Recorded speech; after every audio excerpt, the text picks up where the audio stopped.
सलाम नमस्ते सत श्री अकाल, मैं हूं रजा और आप देख रहे हैं रजाग्राफी की वॉर अपडेट। व्लादिमीर पुतिन ने सामने आके ऐसा बयान दिया है जिससे आधे लोग थर्रा गए हैं और आधे लोग सर खुजा रहे हैं कि आखिर इस बात का मतलब क्या है। लेकिन देखा जाए तो सीधा सीधा व्लादिमीर पुतिन का बयान काफ़ी खतरनाक है और सनसनीखेज है। जी हाँ, व्लादिमीर पुतिन ने आधे यूक्रेन को तबाह करने के बाद और यूक्रेन के हर जगह पर मिसाइल रॉकेट दागने के बाद, करोड़ों खरबों का नुकसान करने के बाद, हजारों लाखों लोगों को बेघर करने के बाद, हजारों सैनिकों का कत्ल करने के बाद अब बयान ये दिया है कि अभी तो भाई साहब जंग हमने शुरू भी नहीं की है और ये जो अभी चल रहा है ये जंग नहीं है, छोटा सा ऑपरेशन है और ये सारी दुनिया को पता है कि हमने अभी जंग की शुरुआत नहीं की है।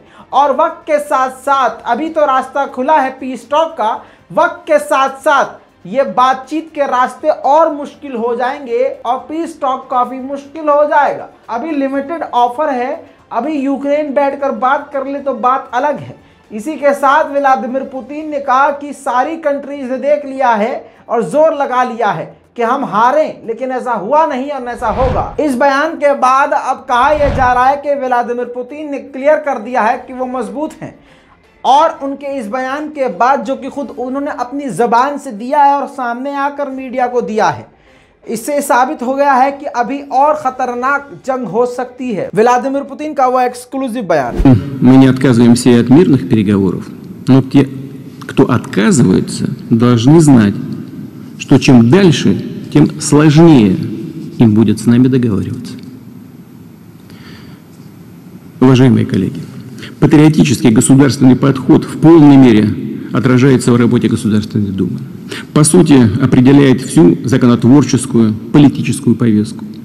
Так и должно быть в демократическом и подлинно независимом. अब पुतिन के ठीक इसी बयान के बाद रूस की मिलिट्री ने अपनी सबसे खतरनाक, घातक, महाविनाशक यार्स मिसाइल, जी हाँ, ये पीछे जो तस्वीर चल रही है ये रूस की ऐसी मिसाइल है जो कि अमेरिका तक जाकर तबाही मचा सकती है। और इस मिसाइल को रोकने के लिए कहा जाता है अभी किसी की ताकत इतनी नहीं है कि इस यार्स मिसाइल को रोक सके।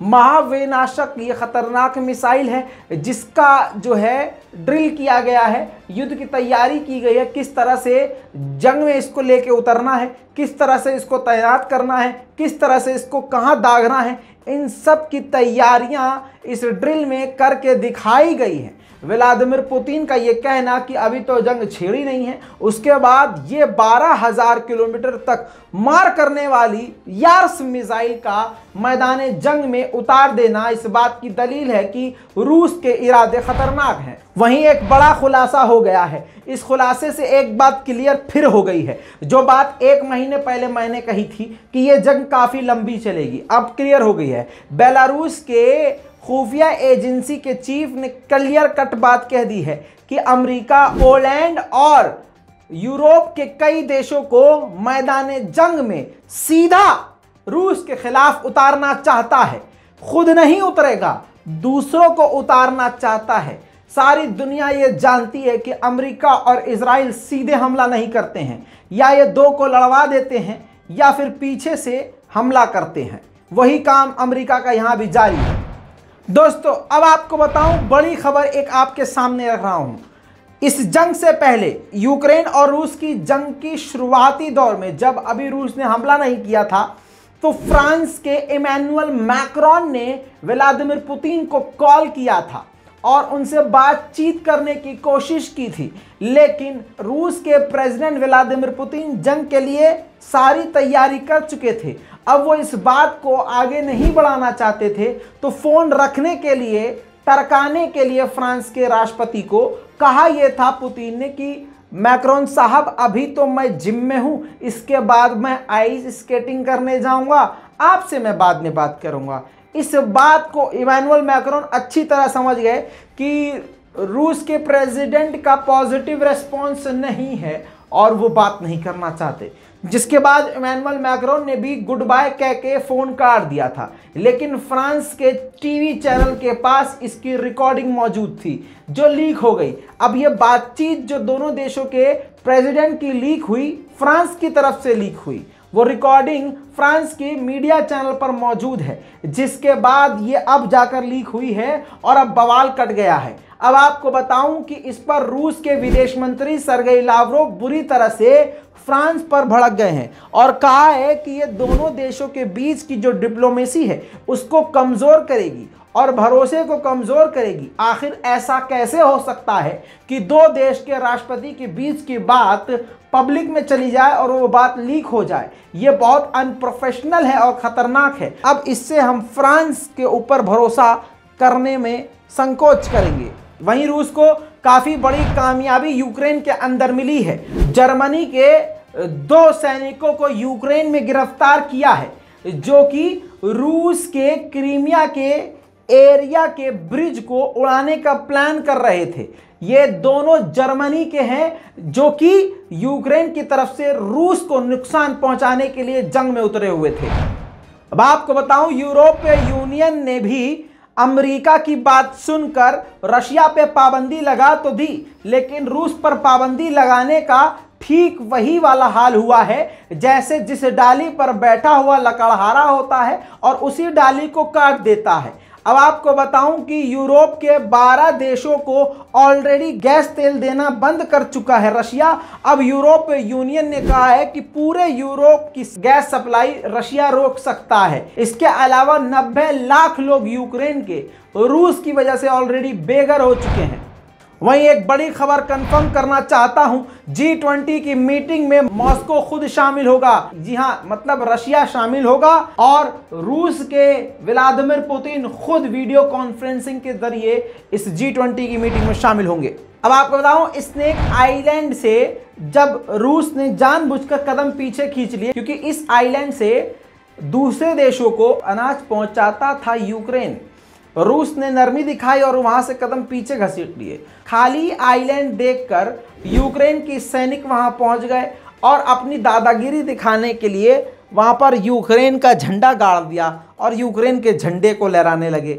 स्क्रीन पर देखिए इस तस्वीर को, देखिए ये झंडा लहरा रहे हैं। हाँ, अब ये देखिए यूक्रेन का जब झंडा लहराया तो आसमान से भगवान के अलावा, खुदा के अलावा, अल्लाह के अलावा रूस भी ड्रोन से देख रहा था। बस इसके बाद रूस ने उनके ऊपर हमला कर दिया, उसी आइलैंड पर हमला कर दिया, जिसके बाद दर्जनों यूक्रेन के फौजी उसी झंडे समेत ज़मीन में दफन हो गए और आइलैंड को छोड़कर भागना पड़ा।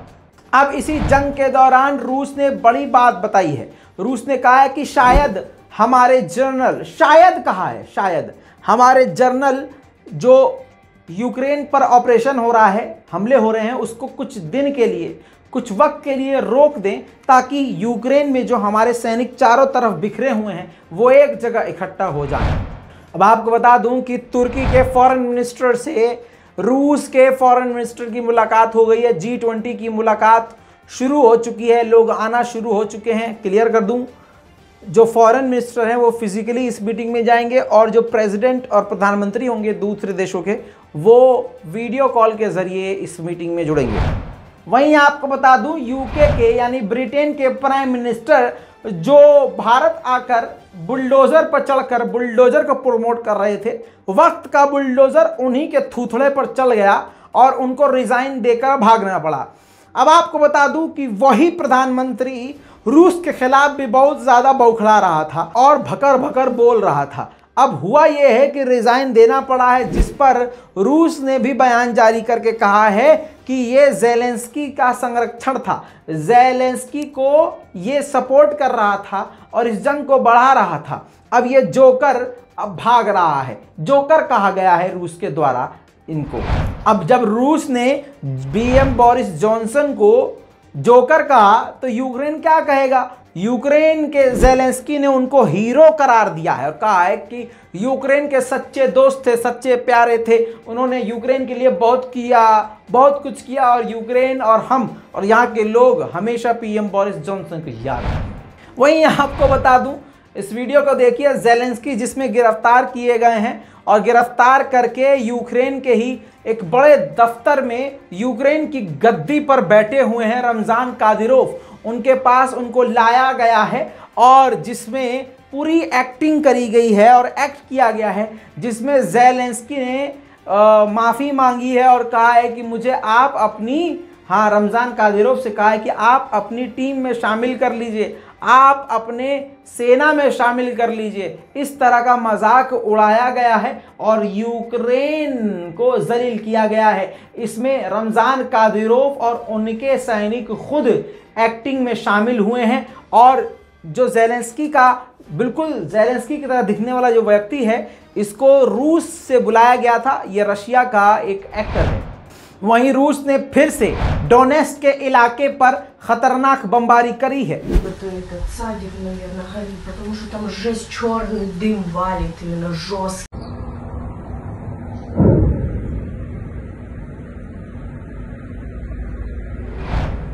वहीं पर दोस्तों यूक्रेन के हालात काफ़ी ख़तरनाक हैं। यूक्रेन के मेयर लाइव टीवी पर थे, जी हाँ, और यूक्रेन के हालात को डिस्कस कर रहे थे और न जाने पता नहीं बीजेपी की कौन सी आत्मा उनके अंदर आई, आपस में ही ससुरे लड़ने लगे और ऐसा लड़े कि ये सारा प्रोग्राम लाइव हो गया है। देखिए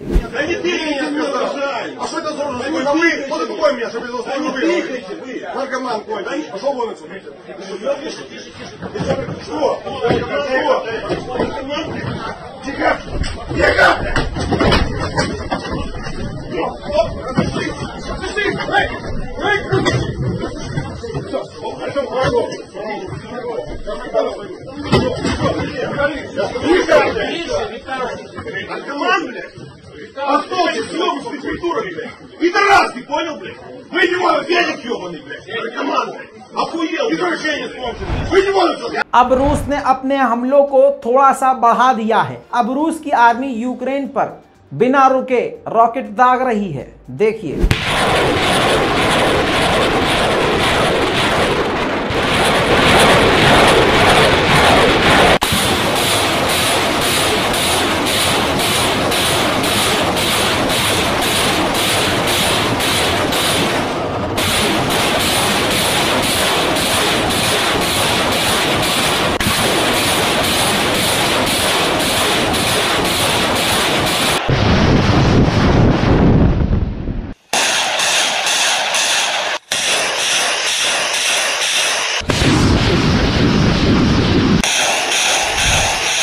यूक्रेन के डोनेट्स्क पर रूस की खतरनाक बमबारी से कई जगह पर आग लग गई और आग बेकाबू हो गई है।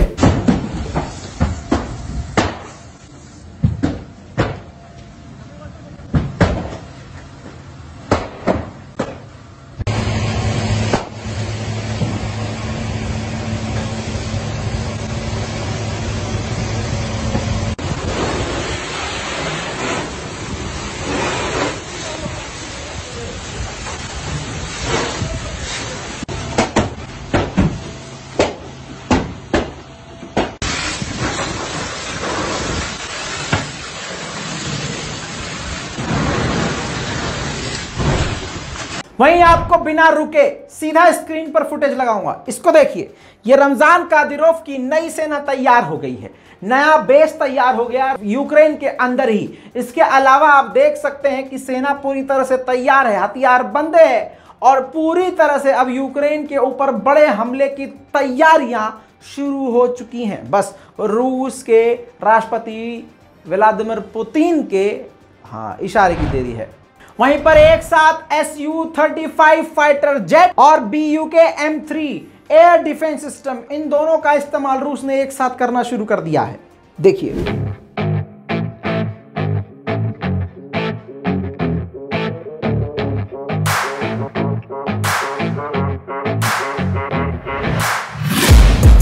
taking shots at the enemy. I'm gonna make it to the top, leave a legacy. If I got something to say, you better let me speak. Turn it up a new degree, bitch, you ain't seen anything.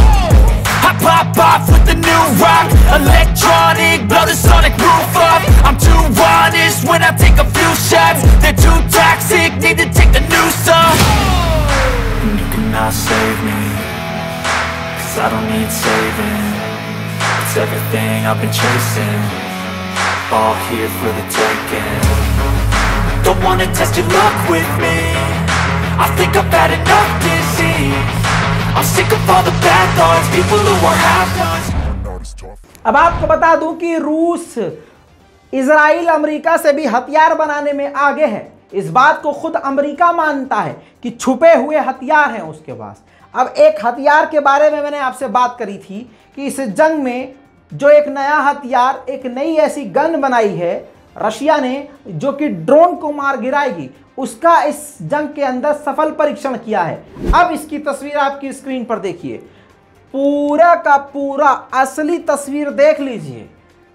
रूस के सैनिक इसका explanation भी दे रहे हैं। रूस के फौजी इसको इस्तेमाल करते हुए पाए गए हैं और जर्नलिस्ट को एक्सप्लेन भी कर रहे हैं कि किस तरह से काम कर रही है। यानी समझ लीजिए कि पूरा यूरोप एक तरफ और रूस के हथियार एक तरफ।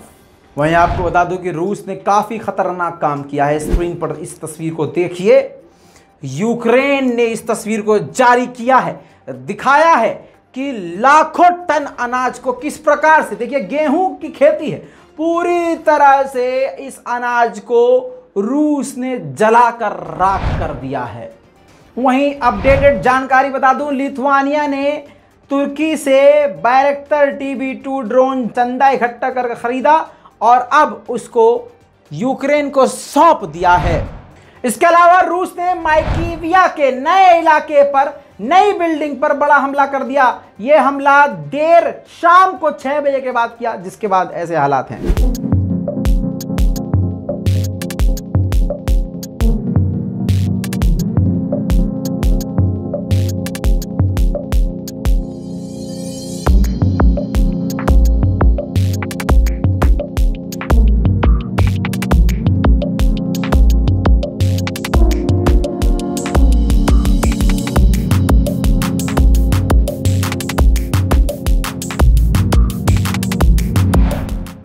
इन सभी के अलावा ग्रेड MLRS काफी खतरनाक मिसाइलें रूस ने यूक्रेन के कई इलाकों पर बैक टू बैक दाग दी हैं और ये रोज हो रहा है।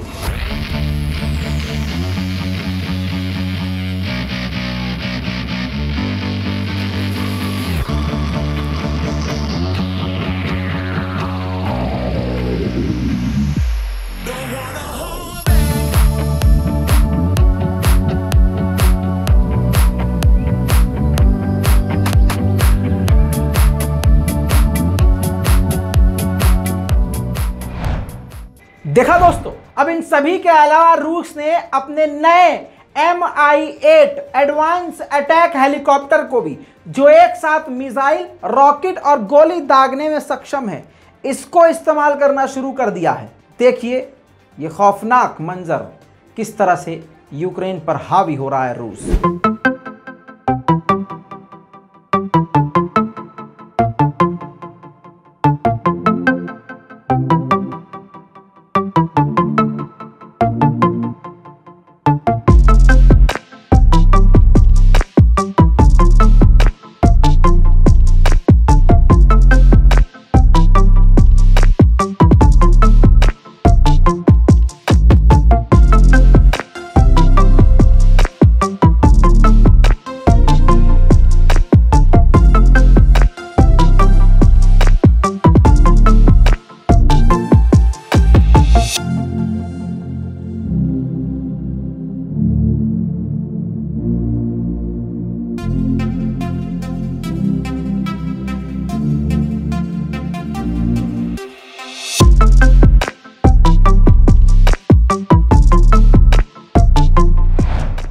खैर दोस्तों, इस पूरी रिपोर्ट पर आपकी क्या राय है? इस रिपोर्ट के बारे में अपनी राय कमेंट में लिखिए, रिपोर्ट को शेयर कीजिए। दुआओं में मुझे याद रखिए। मैं हूं रजा और आप देख रहे हैं रजाग्राफी। जय हिंद।